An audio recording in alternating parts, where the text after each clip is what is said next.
talk show is brought to you by Organissima, New York.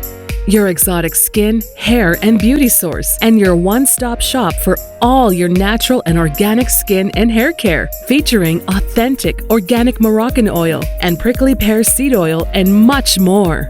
Bringing you only the best, straight from the source and proudly produced in the USA.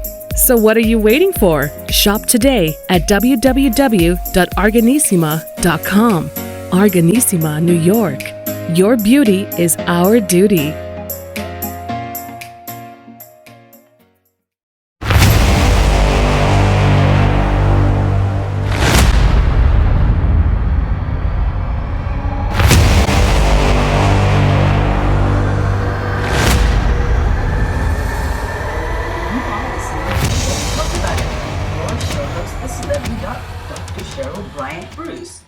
So we are here tonight with Chatters That Matters. Let's talk about it. And I am your show host, Dr. Cheryl Bryant Bruce, MD, the celebrity doc, with my co-host, the world famous Hurricane H.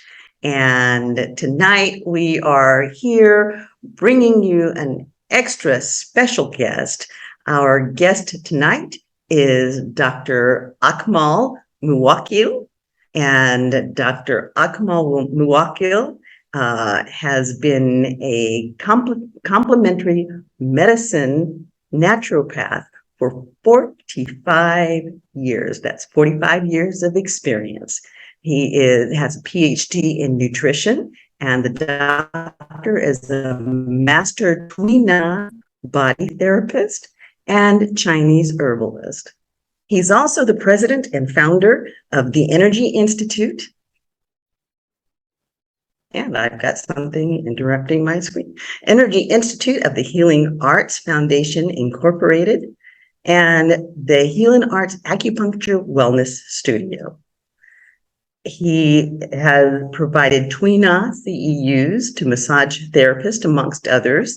Dr. Akmal teaches in many different venues and is active giving instruction in Clubhouse. So you'll definitely want to check Dr. Akmal out in Clubhouse. He studied acupuncture with Dr. Yun Chin and herbal therapies Tai Chi and Qigong with Master Heg Robinson and Master Fred McShin. His body therapy skill began in the 80s when he attended the International School of Shiatsu and the Potomac Massage Training Institute for Western Massage. He received his BS, MA, and PhD from Clayton College of Natural Medicine in 2008 and Nutrition. In 2014, Dr. Muwwakkil graduated from the College of Acupuncture and Therapeutics with a degree in acupuncture from Nova Scotia, Canada. Dr. Muwwakkil is a gifted author. He's author of Preventing and Healing of Female Imbalances, Cleansing Within the Seasons Through the Art of Fasting, Sweet Mysteries of Life, a Handbook to Naturally Heal Diabetes Miletus, and Food Combining for Optimum Health. Let's welcome Dr. Akmal Muwwakkil. Greetings and welcome, and thank you for giving me this opportunity to share some of my knowledge with your audience on this particular call. Thank you. Dr. Muwwakkil, thank you so much for being with us, and we're excited for you to bring all of that vast array of knowledge that you have about nutrition. So I'd kind of like to jump off, starting this conversation, talking about two things that people are really hitting hard on right now in terms of diets. You know, I mean, every few years or so, you'll have new diets coming around or new nutritional therapies, new superfoods, so on and so forth. But the big talk right now is on lectins and CMOS. So what can you tell us about lectins? Well, when we start to talk about lectins, you know, we have to look at the fact of, well, let me digress for a minute. when I was a child, mom would put them beans in a pot and soak them overnight. And I'd be like, why is she doing that? Just put the beans on the stove and cook them. Well, I didn't learn until I became a nutritionist that mom understood lectins. Where she got that information from, I have no idea. But she understood the factor that lectins create disharmony in the body. It slows the digestive tract down. It causes people to be bloated, constipated. And when we start looking at lectins are on, you have a lot of people who eat nothing but raw food. And so when they eat raw lectins like legumes and beans, what they'll find is they can find that they have gas afterwards. When we eat beans, we used to have that saying, beans, good for your heart. The more you eat, the more you fart, And so when we start talking about that, that's what we're talking about. We're talking about the fact that this protein has to have, proteins have to have an acid base anyway in order for them to be degraded. And when I say degraded, I mean when they be broken down in the system. But lectins are a little more special than that because most proteins are broken down in the stomach because of the nitrogen element in them. But with lectins, they kind of slip through there because of the factor that most lectins are bound to starches, that protein and that starch together. And so when you have that, that can confuse the entire body, and especially it confuses the stomach, which has the hydrochloric acid in it. So then it'll get down into the small intestines, which the beginning of the small intestines is an environment that is alkaline. And so it won't break down in that alkaline environment. What it'll do is it'll start to ferment. And that's why a lot of times people say, woo, I ate them beans and man, my abdomen is just rolling. I'm just, oh my God. And that's because of the fact that their body wasn't able to break down the lectins. And so lectins, you're talking about things like beans, legumes, peas, soybeans, peanuts, some whole grains, and especially wheat. And especially when you eat these foods when they're out of season. See, because if you eat them when they're out of season, then then the digestive tract is really not going to break them down. But when you eat them in season, let's talk about that. Let's stop right there and talk about that. When you say eating them out of season, what is the season for most legumes or for most lectin foods? The season is starting to come around in terms of now, because you have to understand that beans and peas have heat to them. They're warming foods. And so during the autumn and during the winter is when you really should be eating beans, and they should be cooked. In the spring and the summer, you don't eat too many beans. You might eat a few chickpeas. And most of the time when you eat the chickpeas, they've been made into hummus. And so that breaks it down so that your body can absorb it more. But the other piece of that is also the factor that because of its quality, it can cause you to have more mucus. And that's what lectins do. They create that mucus within your system. And so you're wondering why is my nose running? Why am I congested? And you're congested because of the factor that they didn't break down. So, but if you checks out, because I mean, it always seems like we get that congestion and that, kind of heaviness, the postnasal drip, all of that seems to happen during the fall and winter months. During the Absolutely. summer and spring, we tend to be, if we're not allergic to, the stuff that's blowing around in the air when the flowers come out, we don't tend to have all of that congestion and that heavy mucus and stuff. We're not coughing and all. So that checks out. That actually makes sense. And see, the autumn, which later I can tell you about the program I have going on, but the autumn is the season of the lungs and the large intestines, which means that this is the season to oxygenate the blood through the oxygenation of the lungs and to get rid of the waste byproducts from the foods that we've been eating through the large intestines. And when lectins don't break down, they sit in the small intestines and they ferment. Mm-hmm. And as they continue to ferment, they continue to increase the sulfur and the methane in there, which then is going to cause issues. And a lot of those issues sometimes that you get when you eat lectins is you wind up constipated. And if you have things like diverticulitis or Crohn's disease or any kind of bowel obstruction, what you're going to find is that it's worse once you eat these lectins, because of the factor that your digestive tract is already shot because of the factor that you have that disharmony.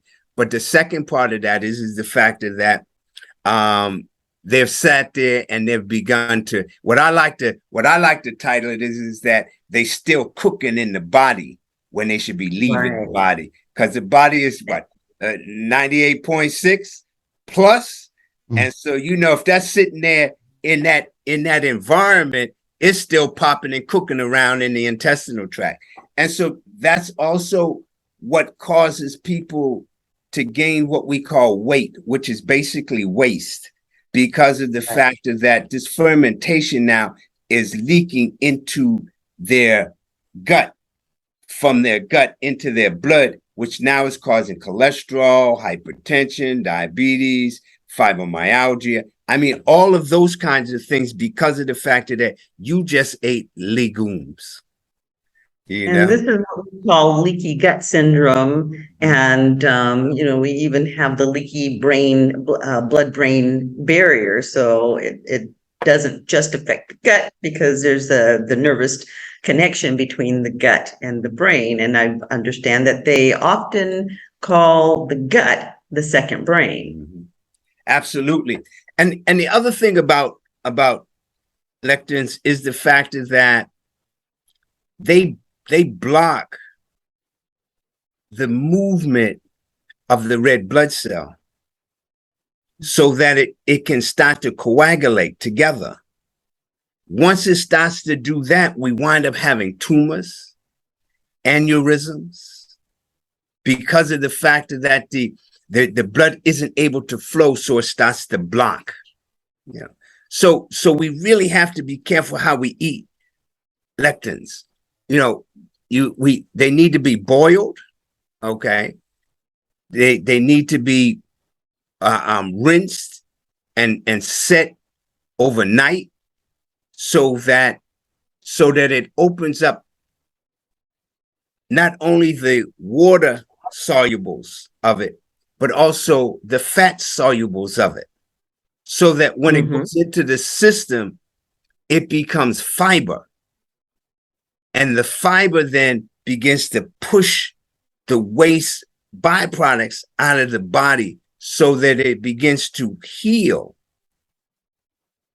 the intestinal tract, and especially the gut, so that now the body can receive nutrients and absorb nutrients from foods that they're eating. Some of the side effects from that is like vomiting, nausea.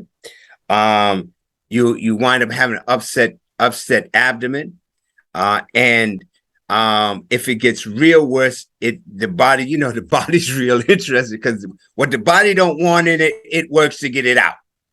And so beans, magical fruit. The more you eat, the more you toot. Right. And so what happens is that it either comes out through your mouth or it comes out through the rear, but it's coming out of there. and so you wind up with dysentery and diarrhea. I mean, and bloating and gas. And so, we have to be careful when we eat those, and we have to make sure that they're cooked well. You got to make sure that they're cooked well, because if they're not cooked well, that causes the issue because they don't digest. Yeah. Now, I was listening to a podcast yesterday, and I can't remember what his name. It's Dr. Grundy or Dr. Grundy or something like that. And he was saying that the only way that they should be cooked is with a pressure cooker. And I mean, I grew up on beans. We grew up on black beans, and we never owned a pressure Right. cooker. So what do you say to that? I mean, we've been cooking beans for a long time, and there are many countries that all they do is beans pretty much as a main staple in their diet, and they're not using pressure cookers. So what would you say about that? So what I'd say about that is that on one hand, he is right, because you need them to be cooked at a high temperature. Mm-hmm. But for countries and people who that's their staple of life, their body has become immune to it and has adapted to it so that they can eat it because they fix it the same way all the time. Mm. When they're a child and after being breastfed, and then they go to the table and they give it to the child, may start to have those kind of issues. But once the body has established that this is a staple of life for this body, then what happens is the body then will say, oh, okay, come on in. I got something for you. I know exactly what to do with you. But here in the West. I'd actually like to address the point that you just made when you talked about the breastfeeding of the babies. If beans are a staple in a woman's diet, and she is eating a lot of beans during breastfeeding, a lot of times you will get colicky babies because that does pass through the breast milk. And so, when you have a baby, mom brings it in and it's doing a lot of crying, and, the drawing up that they do, and just generally letting us know that it's uncomfortable and having what we call colic, then you really do need to ask the mother about the diet. And, if you're the mom, you really need to think about what are you eating that may be coming through that breast milk. And beans are definitely one of those things that baby isn't going to be happy with you about. Absolutely. I mean, seriously. And so like as you said, then the baby winds up having it. And then later on, when the baby sits the table food, the body says, oh, we had this before. Wait a minute. Let's see what we need to do with this here. And then after a while, the body will get used to it and say, oh, yeah, come on, yeah, we got you. That kind of thing. But here in the West, beans is not our staple. Right. Okay? Beans is not our staple. Now, hurricane comes from Morocco. Is beans a staple in Morocco hurricane? Not really the main, not a staple. It's more of something that you have every now and then. So it's not really a common food. Usually it's a winter food. And same thing with lentils, and that's where you kind of warm up with those things. And it's funny. First of all, Doc, I was just absorbing all the stuff you're saying because I'm being a sponge right now. I'm just taking it in, But one thing you mentioned about the old fashioned, like your mom doing it, where it just stays overnight. That's how I've seen my parents did it, and my mom specifically. I'm talking, and this was in Morocco back in the days. It's amazing that it's worldwide, and that's actually the old traditional way to do it. And yes, the concept was that it takes away all the lectins and whatever starches and all the stuff that could be there, whether it's rice or beans or any of those things. That's the same concept. And this way, it's that all the sugar business and all the bad things are gone. And you're right. If it's done properly, you don't have those bloating, feelings and the gases and all the methane and all that. And then Yeah. obviously, if it's well cooked, and it's funny you talked about pressure cookers, and while we did have, like in the traditional way in Morocco, for example, it's the tagines, which is a pottery thing that they use to cook, Right. Right. over wood and then coal and all that. They use pressure cookers for these specific food, lentils, beans, and stuff, to just get rid of all that and really Right. super cook them. It's amazing. I'm just listening to this, and I know we're talking about today's show is really you are what you eat, and we have to be very mindful of the things that we put in. There is obviously qualities to those things. I mean, beans have, and hopefully we can discuss the benefits of what they'll do to our bodies, and nutrients, and value in them. But right now we're talking about, like, really what to do to avoid any side effects, I would say, to having something that's healthy or something good for our diet. I mean, a lot of folks are vegans, vegetarians, and legumes are part of their diet, and beans are just part of it. And it is probably one of the biggest sources, of protein, such as soybeans and all the beans, I would say. So, doctor, if you don't mind, what would be that? We're talking right now about all the side effects or the bad effects, and are there any more side effects, besides the gas and the bloating, and potentially, like you said, the ulcers that can happen, and the digestive system, the gut problems that you can get, and maybe even worse things? How bad can it get, if somebody's really having that diet? And Dr. Cheryl, you mentioned something about the babies. They get their food from mom, at first, and that's important. And so if the mommies are not aware of this, that could be a problem, and they may not even know why my child is crying all this time, and maybe there is something that you're not aware of, and hopefully people can listen and get some feedback today, and that can take home and maybe apply. So what do you say to that? One of the things that's actually kind of important, especially when we're talking about children, a lot of times children are, playing at mom's feet, and they're watching mom prepare food and so on and so forth. And, mom may be preparing beans, putting the beans into pot. And while she's putting the beans in the pot, she turns her head. Some of the beans don't go into the pot. They end up on the floor. It's really important to retrieve those beans and not let the child get hold of them, because the child may eat them raw. And it actually does not take a lot of beans to create enough toxicity, particularly in a child. I mean, depending on what type of bean it is, 5 raw beans can make a person mortally ill, can actually even kill a person with enough toxins. Baby is obviously significantly smaller than an adult. So eating just a couple of raw beans can make a baby incredibly sick. So that is something mothers definitely need to be aware when they're preparing things like beans that, if uncooked, could be toxic. If they do drop them, to make sure that they retrieve them so little junior can't get to them. And also, they stick beans up their noses and their ears. I can't tell you how many beans I've retrieved from noses and ears. Absolutely. And then, when we start looking at that, because people do eat beans, and like you said, we have vegans who that's one of their major staples is beans, and so when we look at that, there are ways that you can intake them, because they are part of our food supply, and they're a heavy part of our food supply, and especially in the fall and the winter time.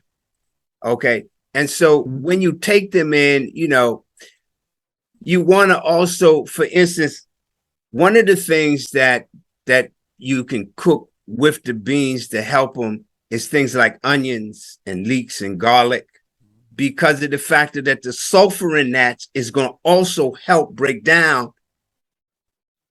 Okay. And so, and the lectin. And so when you do that, and, I used to think that she was putting it in there for seasoning. I said, oh, that's the way you season it. You put the onions in there, and, for the taste. Right, for the taste, Right. but when you start looking at the factor that you're basically, and let me say this, and I'll get back to it. You're basically looking at the factor that you're a chemist, and your body is a chemistry factory, and everything that you put in it, you wear, you think, you touch, has to do with chemistry. And so when you put this food, any type of food in your body, you're dealing with the chemistry, and your body has to say, what am I going to do with this chemistry that just came through here? Are we going to keep it? Are we going to absorb it, kick it out, or just store it? And so when it does that, then you have to say, okay, so what do I need to make sure that that doesn't happen again? And so when you put them onions and the leeks and that garlic in there, what happens is that it tastes so good. It does. It really does. You're making me hungry right now. It really does taste good, And so when you put that in there, what happens is that you change the molecular structure of the lectin, so that the sulfur now works to help to break it down, so when it gets into your system, it's yummy, not, oh, my tummy. You know what I'm saying? Love that. I love that. I love it. So yeah, I mean, now the other thing that I tell people is this, and Dr. Cheryl, I'm big on two things. One is digestive enzymes, and the other one is probiotics.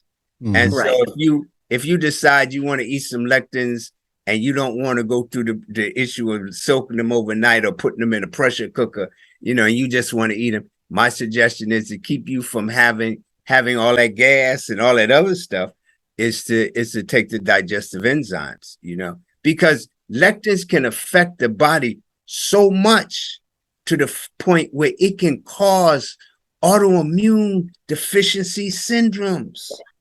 Yes. Wow. And that's actually a good tip, Dr. Akmal, because while hopefully people are watching our show and they're getting educated on how to do those beans, but there'll be a lot of people who aren't necessarily preparing them in that way, and then we're eating out. So if you're eating out, you don't know how they're being prepared. So taking your digestive enzymes and your probiotics can help you from having problems with the beans when you eat out. Now, can we talk about what are some of the benefits of beans? Okay. So they say that beans good for your heart. And that's the truth. Okay. Because the fiber in beans moves waste out of the small intestines so that the small intestines can absorb nutrients to send to the heart so the heart can circulate the blood. Okay. Also, because they're protein is the building block of the body. Okay. And so because of the protein that's in them, and it's usable, if they're broken down properly, the protein is usable. Okay, because a lot of times we'll put in protein and it's not usable, but the protein is usable. So you're gonna find yourself having more energy. You're gonna find that your muscles function in such a way where you don't get cramps and feel sluggish. They don't feel tired, that kind of thing. And the other piece of that is that once it moves stuff through the gut, you also find that the brain becomes energized because of the factor of that. So beans are definitely good for us, but again, you should be eating them in their season, and you should never eat beans raw. Now, if you decide, a lot of people eat beans very partially cooked, lightly cooked. A lot of people who are on raw food diets will eat peas in their salads, and peas, they're in the legume family, and they, contain lectins. is it dangerous for them to eat those raw or partially cooked peas in a salad or even in a lot of Asian dishes? Is it enough that the peas are just slightly blanched? Because that's a very common practice with the Asian dishes and many other cultural dishes will just have the peas very lightly blanched. So is it safe to eat them that way? Well, again, it's how your body's going to react to it. And everybody's body is different. The thing is that, for instance, the Asians, one of the things that the Asians do is, they balance food. Okay. When I went to China to study, it blew my mind the way that they ate. It just blew my mind because the food that they serve here in the US is American Chinese food. Okay. It's not Chinese food that they eat in China. Okay. I didn't see no shrimp fried rice and no hukang or whatever else they have here. But when they do cook foods, they balance the energy of the food more so than for taste. And so when they eat legumes, they always balance that with something that's going to make sure that it digests. And see, in this country, we just have no idea what to eat. We just off the chart, And within the Asian culture, and I studied both Japanese medicine, Michio Kushi, and I studied Chinese food therapy. And so with that, you look at the seasons, you look at the organs of the season, then you look at the foods that have the energy for that season, so that when you eat that food, what will happen is that you will then begin to get the nutrients from it.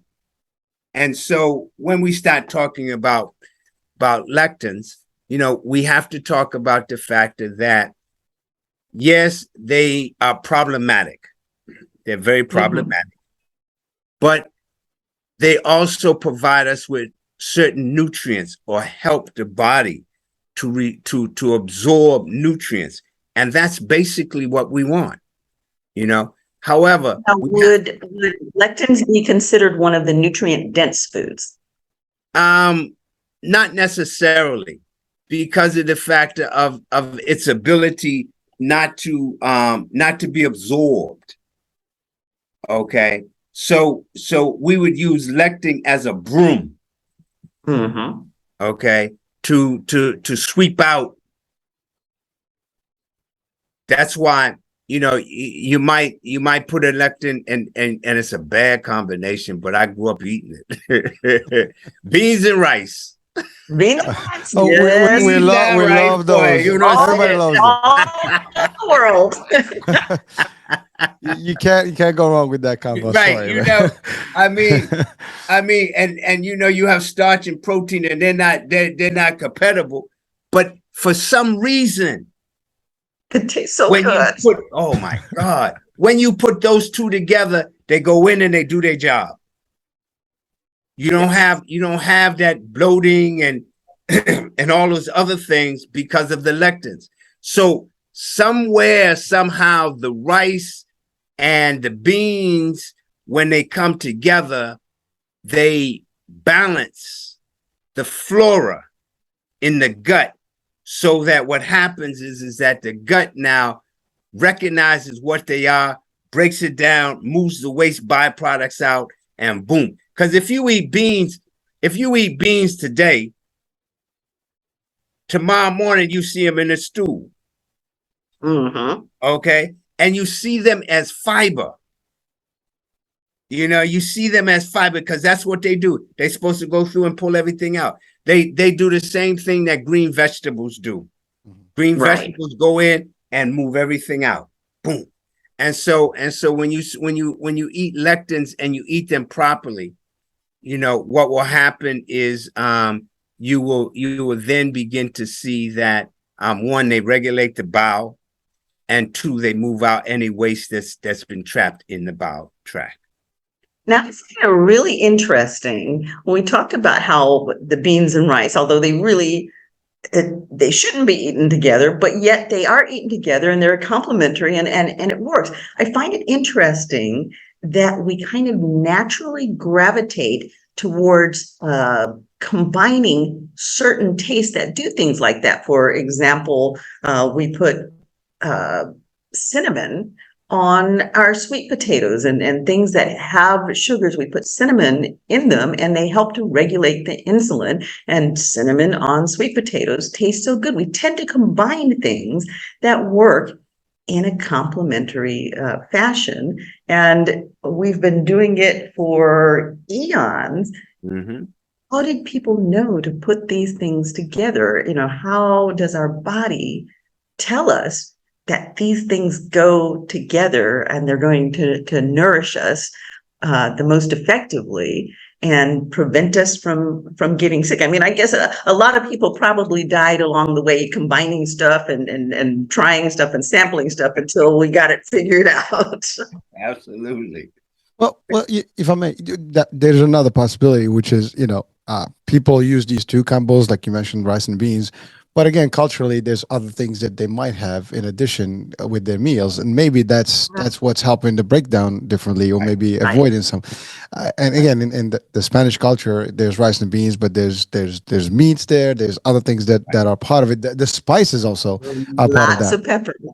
Lots of peppers. Maybe again, you mentioned Dr. Akmal, you said something about the body is all chemicals, right? It's all chemical, factory working, the magic. That stuff is all happening at the same time. To your point, maybe the rice and the beans, as they get together with all the other spices, they start doing their own business and understand, and the body kind of works better that way. Also, you mentioned something about the probiotics, and I do have a question. We can get back to it later, which is basically which ones people can use, maybe to help. And finally, before I just want to. This is maybe a funny question, but I know you mentioned something about the heart, but there is a myth about kidneys shaped as in our body kidneys. Is there an actual correlation to that, or is that a myth? Does it really work for the kidneys? Are you talking about kidney beans? Beans work for kidney beans. Yeah. I mean, kidney beans.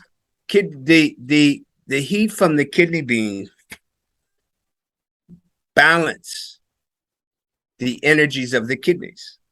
Interesting. That's like black beans. If you're anemic and you cook black beans and you drink the juice of the black beans, it'll heal the anemia. Mm-hmm. Wow. And it'll increase the blood flow.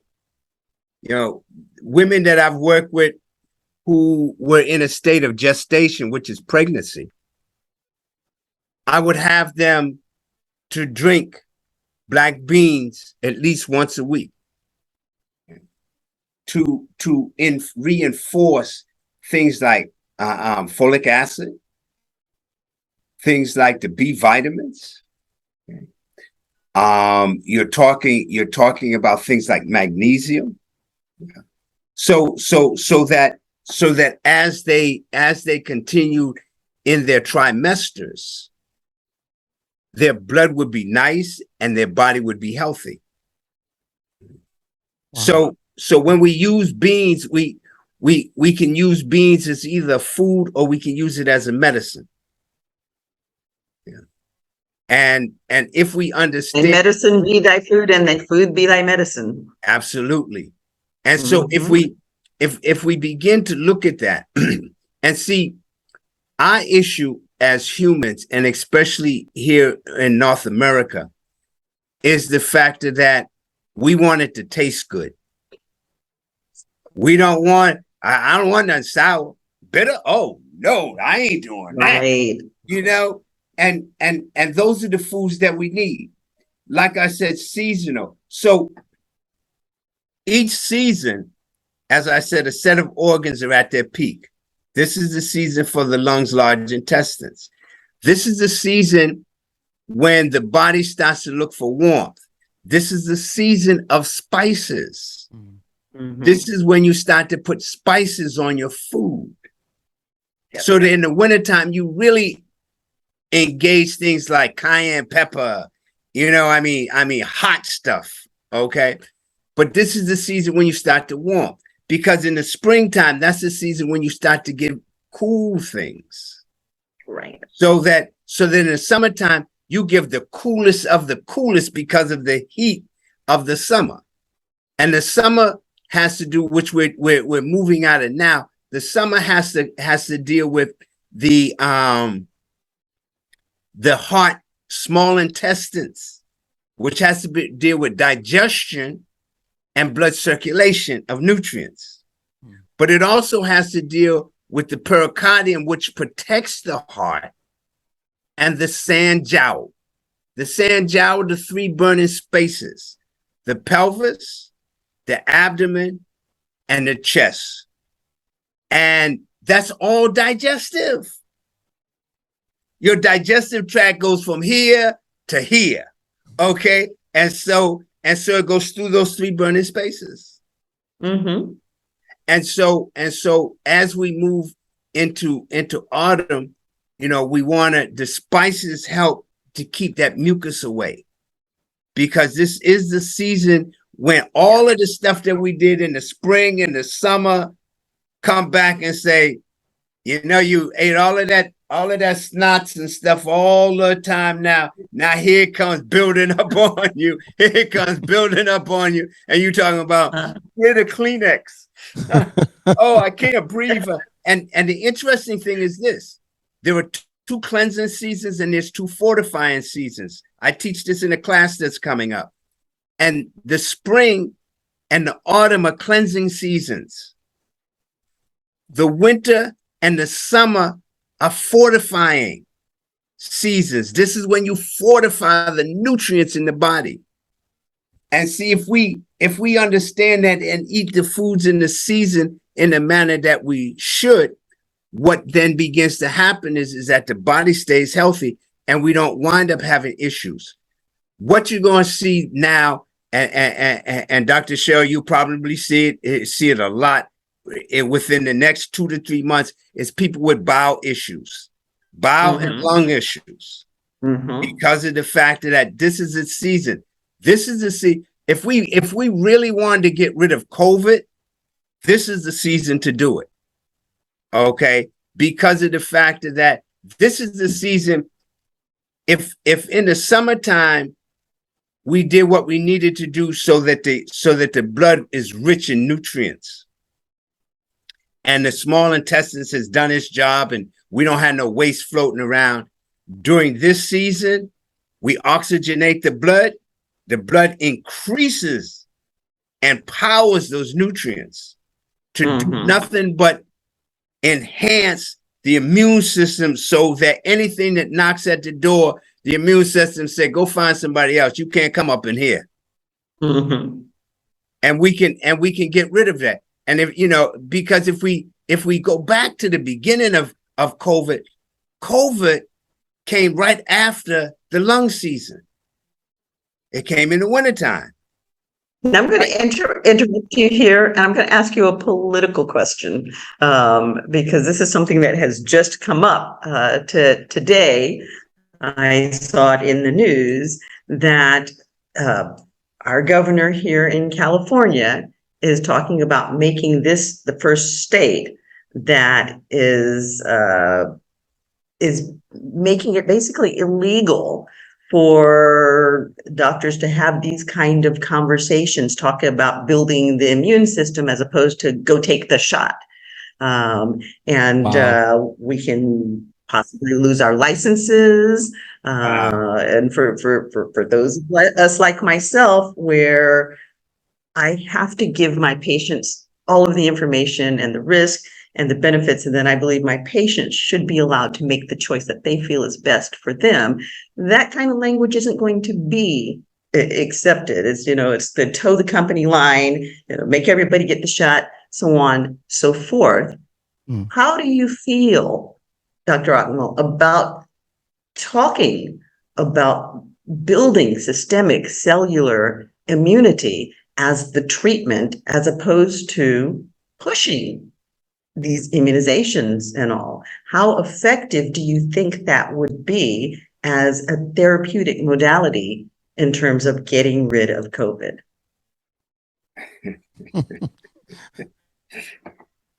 That would be tragic, straight out. Because not that I'm against getting a shot. If a person decides they want to get a shot, well, go get your shot. I don't have no problem with that. My issue is this: you can't demand me to do something because you say that I have to do this. You see, you take away my rights. I mean, it's like what just happened with the abortion. So that means that, don't even start down that road. that in a minute we will have no rights. Yes. In a minute. So that means that the Constitution doesn't mean anything. Right. Because of the fact that you dictated to me that I have to do X, Y, and Z. And if I don't, you're going to lock me up. So it's frightening implications for us as providers, because it opens the door for them down the line to make decisions that will be against the best interest and could be even detrimental to our patients. And yet we can be forced to toe the company line. I have major issues with that. And see, the other piece of that is this. Did you not take a creed to do no harm? Above all, do no harm. So now, if somebody, so he's a governor, okay? Mm-hmm. So I'm gonna go up into the governor's house and say, yo, boy, this is the way you need to run California. You hear what I'm saying? I know how to run it because I don't run the streets. Okay. I just try to take over his job. Right. I don't have any education in politics to tell him how to run California. So if he didn't go to medical school, he doesn't have any degree in that, how can he dictate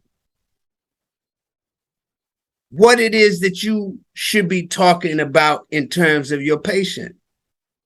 And the thing is, if he's listening to advisors, well, if the advisors are all on one side of the spectrum, shutting down the other side is dangerous. I mean, we have had tremendous, particularly in the last, say, 10 years, tremendous advancements in medicine.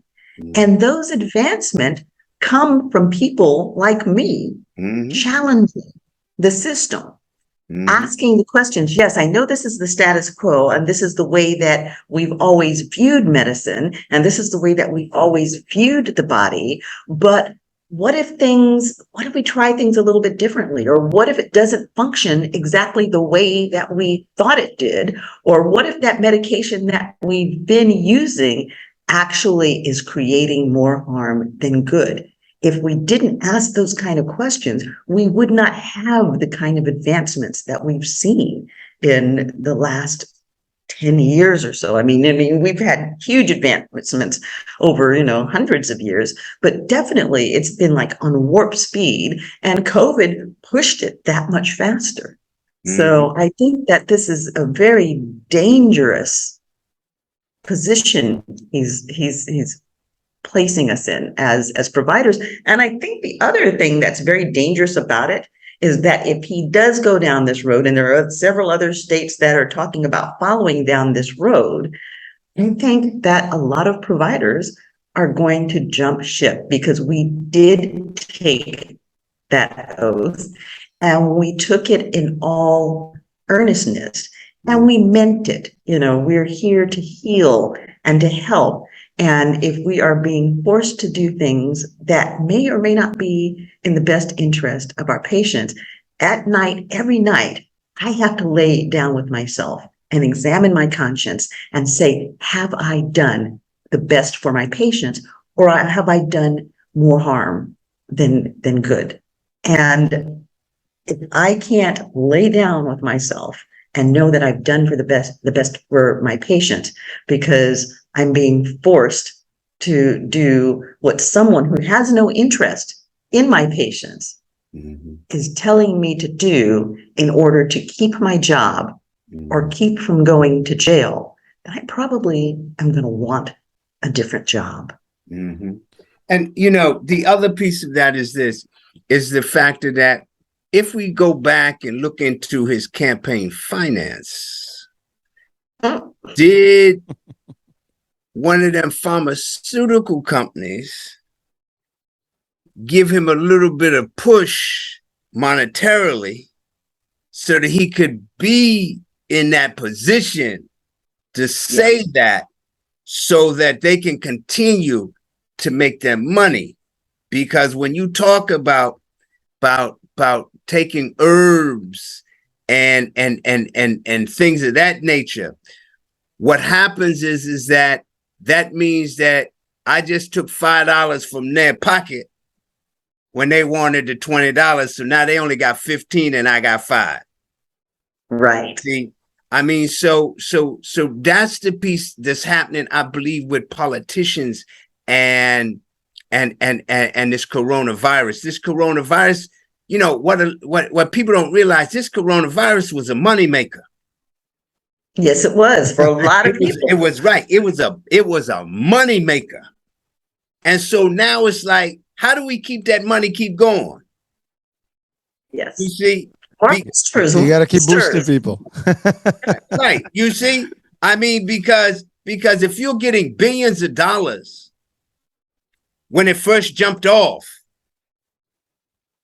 I want to buy 2 more boats. I need 4 more houses.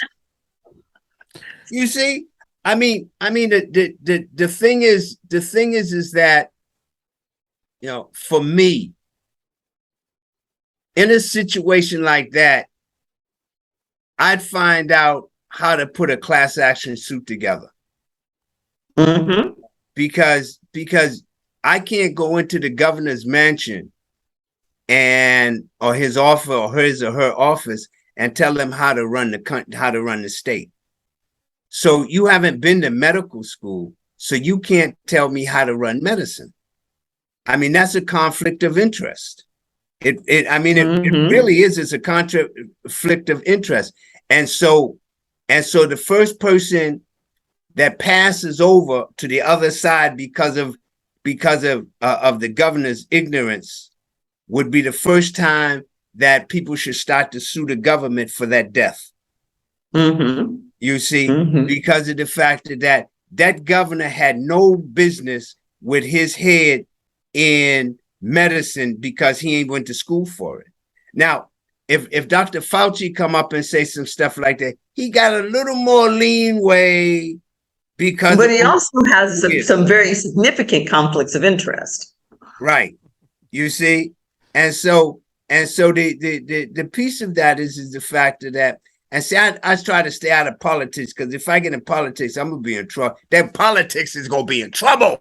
You know what I'm saying? So I stay back from that, because of the way I'm thinking about it. But yes. The piece of that is true to what you said. So what happens in a case like that is the people suffer because that's like gynecologists. When gynecologists started to get sued a lot, you got a lot of them that said, okay, so wait, I don't do that procedure no more. Exactly. Go find somebody that does that procedure. I don't mess with that. Exactly. Okay. And so that's the piece that's gonna start to happen. And so now the people are gonna suffer because of the fact that the same thing happened. The same thing happened with family practitioners. I mean, it used to be that family practitioners did everything, including delivering babies, and we worked in emergency rooms. And now, if you're in a big city, say a hurricane lives there in New York, I wouldn't even dream of going to New York and thinking that I was going to deliver babies or work in an emergency room. Because now, because of litigation, it's too dangerous for the provider. The institutions aren't even going to hire you because they're afraid of the backlash that they'll get in malpractice if they used a non-board certified emergency room physician or a non-board certified OBGYN.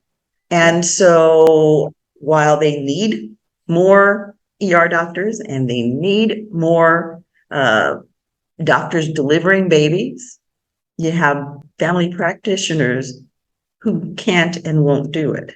And the people get hurt. And the result of that is that when you go outside of the cities and you get into these rural areas, there's also a dearth in physicians for them who will provide those services.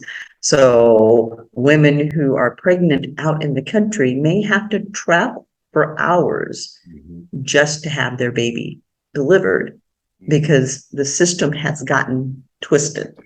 Yeah.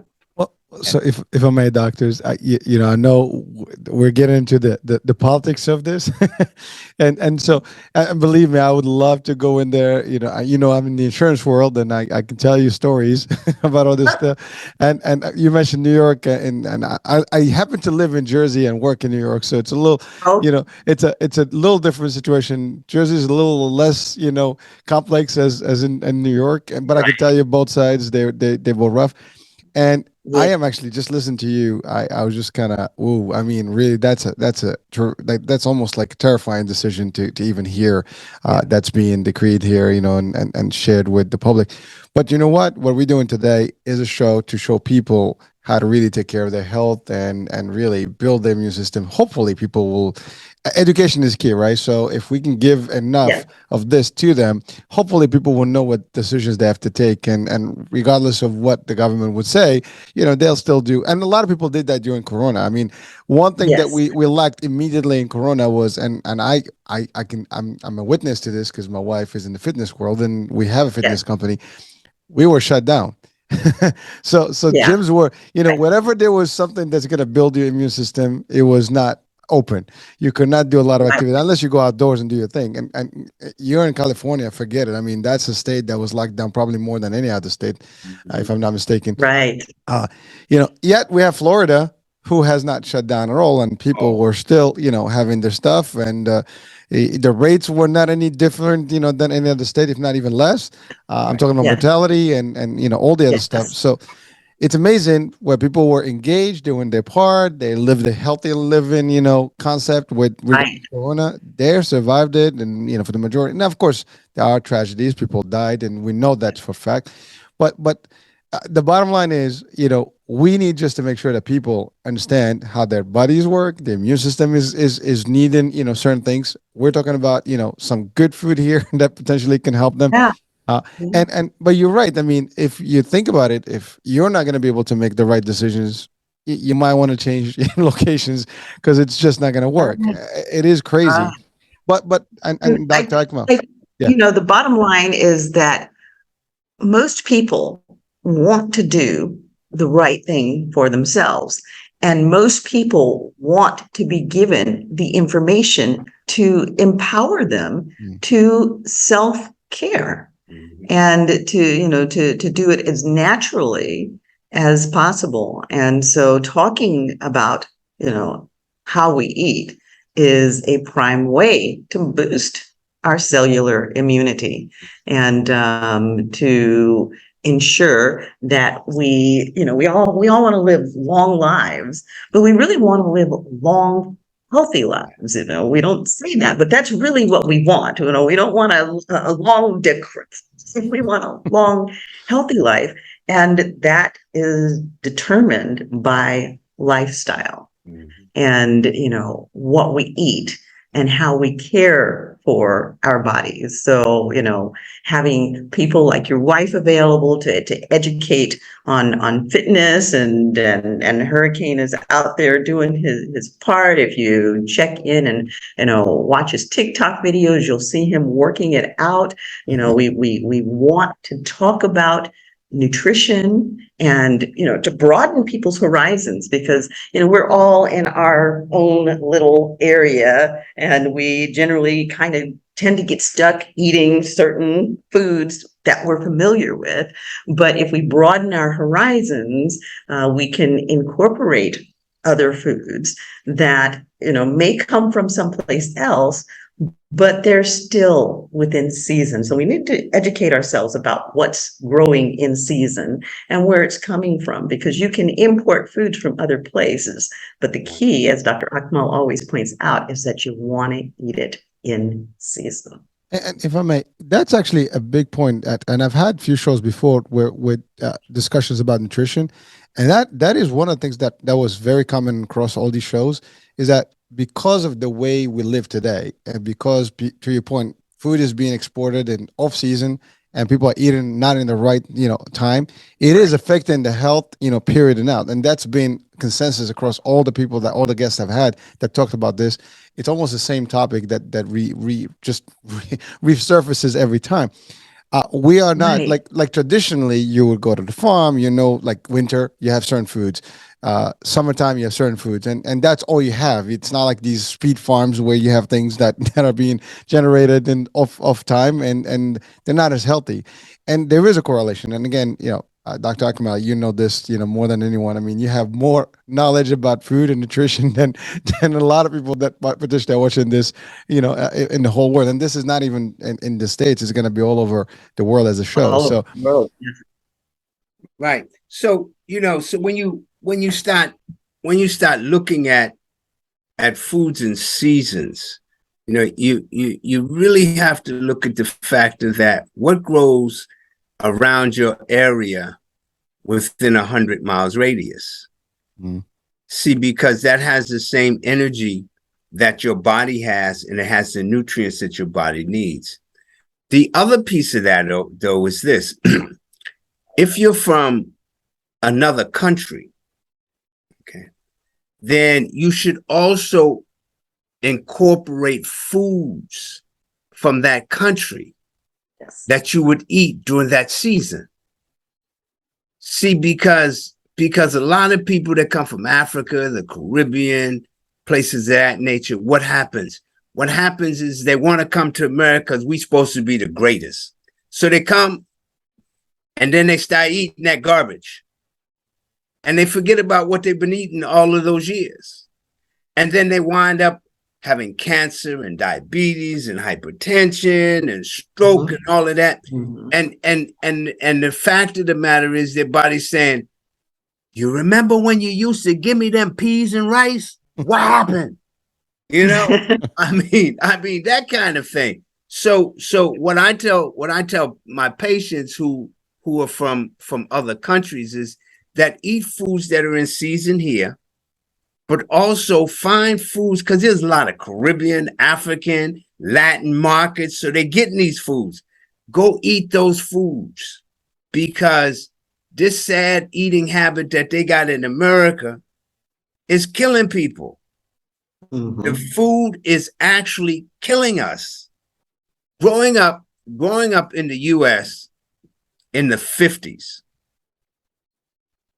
the food was wonderful. You take a grape, and the grape had a big seed in it. The grape was sweet. You eat a watermelon, the watermelon had seeds in it. We used to do a spitting contest with the seeds. Okay. I remember those. See who can spit the seed the farthest.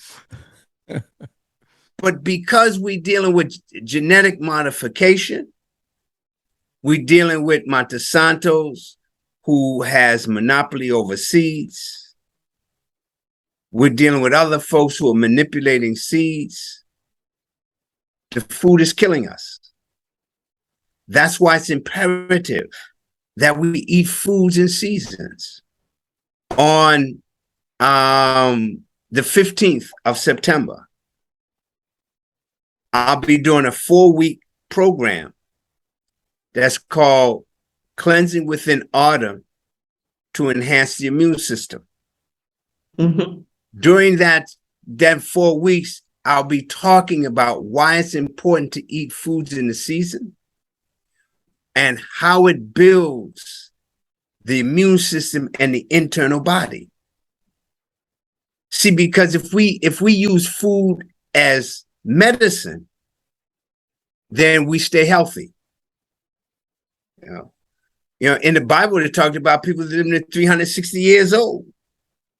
Now we can barely get past 70.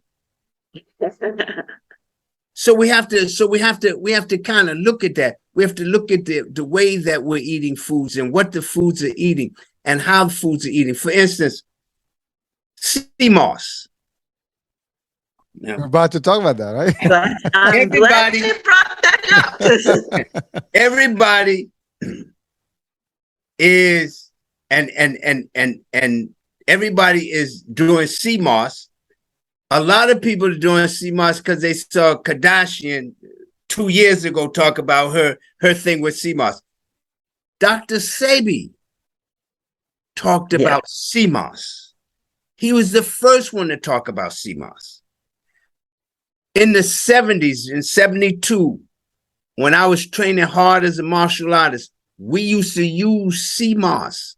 We used to use Irish moss, which is called Chundra crispus. Okay. And it was wonderful. And I have a formula now that I put it in. But what people don't understand about sea mosses is that there are times when you take straight sea moss, and then there's times when you mix sea moss with grass. For instance, the summer and the winter are straight sea moss times. You can take straight sea moss. Why? Well, in the summertime, you're going to the beach. Mm-hmm. But in the wintertime, the kidneys rule. They rule the water. They're connected to the sea. Their taste is salt. Okay. In the fall and the spring, you add grasses. Why? Because that's when in the springtime, the grass is growing. In the fall, the grass is now going back into its roots. So if you're putting in too much salt during those 2 seasons, it can affect your thyroid, the pituitary gland, which now means it's going to affect your sexual organs. It can affect your kidneys. Your kidneys have to do with your reproductive system. And you got to understand that a lot of people are getting buked. They really getting buked because everybody's talking about this is Irish moss, this is Irish moss, this is Irish. Irish moss comes from Ireland, Norway, Sweden. Irish moss has to come out of cold water. Genus Gacillaria comes out of Jamaica and the Caribbean. That's what a lot of people are getting, and people are calling it Chundra crispus, which is Irish moss. When you talk about minerals, you get a lot of minerals from it. Mm-hmm. There's over 12,000 different seaweeds. Wakame they use in sushi. Right. Hajiki they use on Japanese food. Dulse, kelp is very powerful. Kelp Mm-hmm. And in my formula, I have all of these. Kelp helps to get rid of radiation poison. Okay. So if I go to the hospital and get an x-ray, I come home and do two things. One of them is I soak them legumes overnight, them beans overnight, and I eat them, and especially navy beans. Because navy beans assist in eliminating radiation poisoning. So I take the kelp, put the kelp in the water so that when I eat them, I'm getting that radiation out of my system. Things like cadmium, arsenic. Yeah. So when we start talking about and the modern word is moss, we call it seaweed back in the day. Back in the day, it was like, yo, you get some of that seaweed was over there. Algae. And it's also about how people work with it.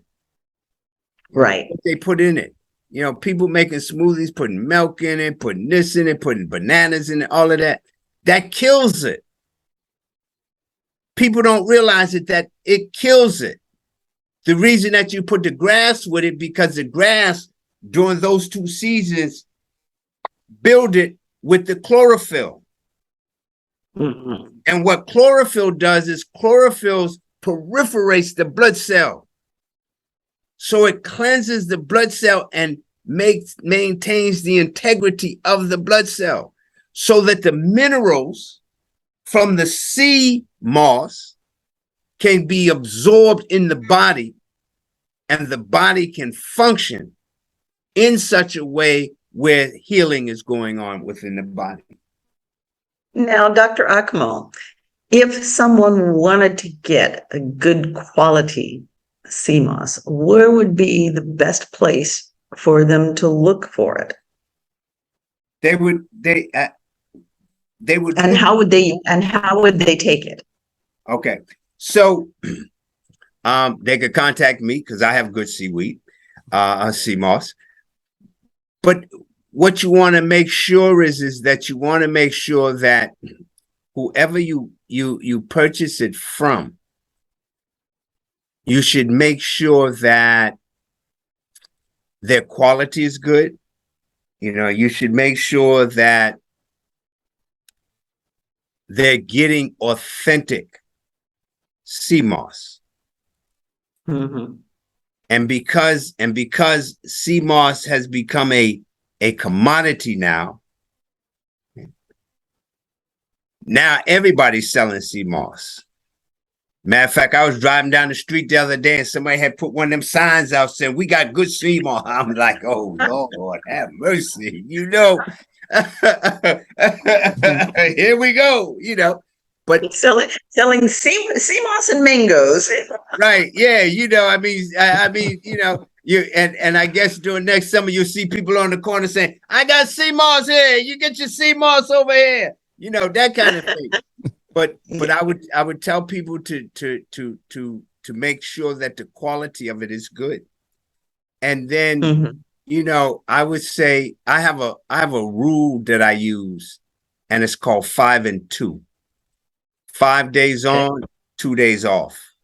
And the way that I have people to really deal with that is tell them, say, Monday through Friday, you're taking this. Saturday and Sunday, you don't take it. That way you're not trying to figure out, when did I start? When do I have to end? Right. That kind of thing. And each season, you put it in differently because of the fact of the way that you want to get the minerals from it. And again, as I said, especially in the fall and in the spring, you want to add grasses to it. Our component has wheatgrass, barley grass. Off top of my head, I can't remember the rest of the grasses in it.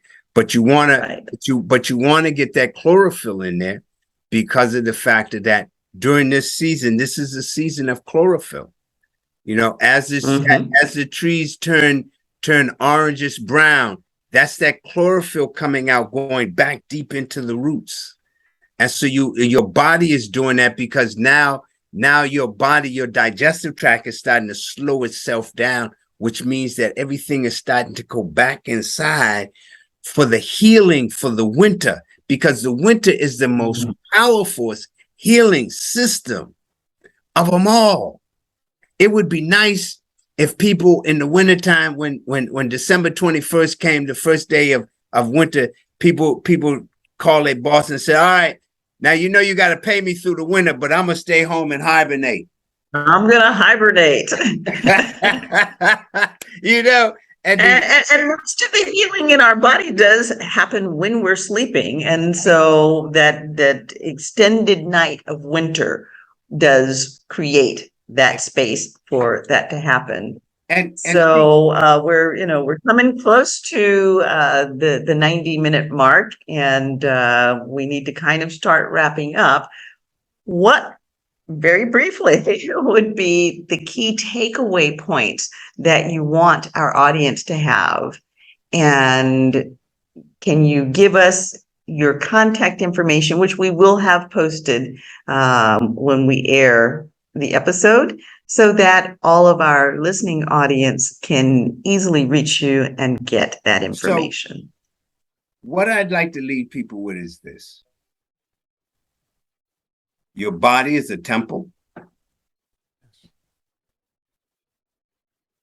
Your body is a chemistry factory.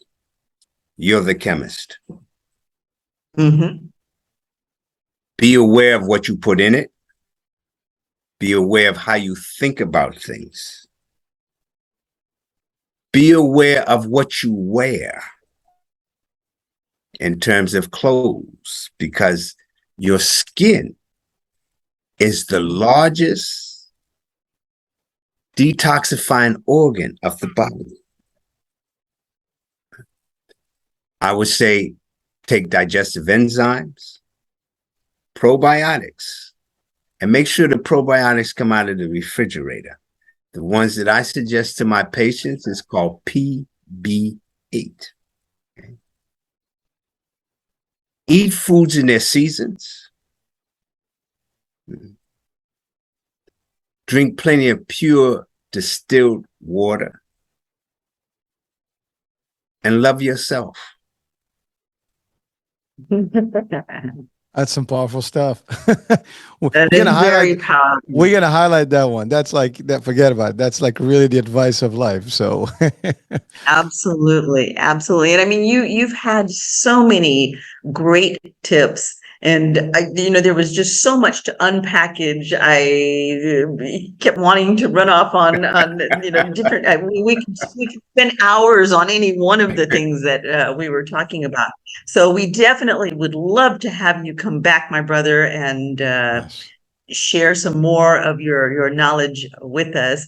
And we definitely recommend that those of you who have listened to the show tonight, go check out Dr. Akmal's information. Check out one of his classes. He has fabulous classes with fabulous information. You can also check us out at either one of our sites. You can check me out at Dr. Cheryl Bryant Bruce at CherylBryantBruceMD.com.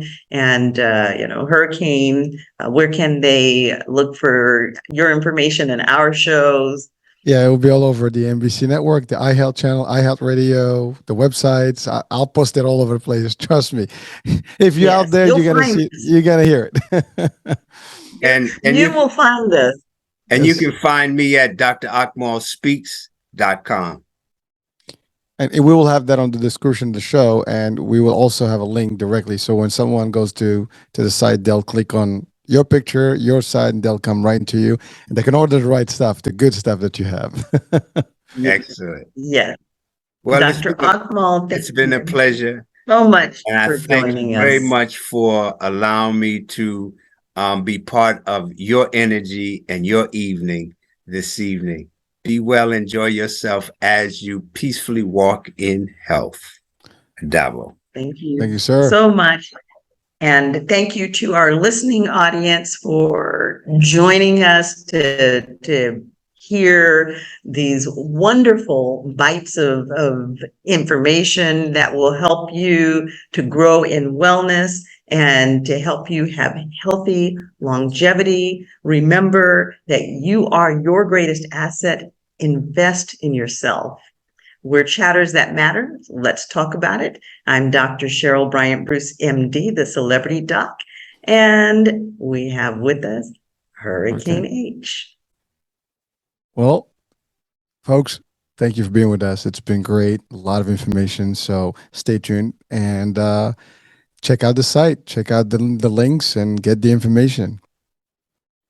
And come back and join us again soon. See ya. Have a great week. Bye for now. Helpful.